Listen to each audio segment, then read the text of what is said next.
はい、こんにちは。石野木村です。ゾウガメは120年から150年以上生きることが珍しくありません。ゾウガメは長期生存という進化実験を体現する存在であり、極端な長命の謎を理解するための最も明確な方法の一つです。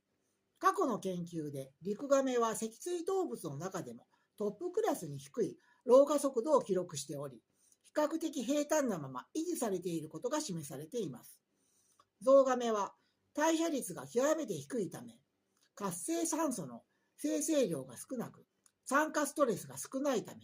組織の劣化速度は哺乳類に比べて遅いです。生理学的研究によると、爬虫類はとりわけ強力な抗酸化防御機構を備えています。これが代謝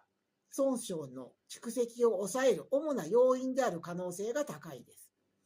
また、ゲノム研究で、ゾウガメには細胞周期の調節、アポトーシス、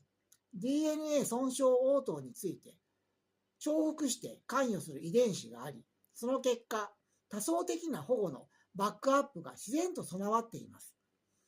ゾウガメはプロテオスタシス、タンパク質向上性、オートファジー、細胞内における不要物の分解、ミトコンドリア機能の維持に関連する経路の活動が優位に高いです。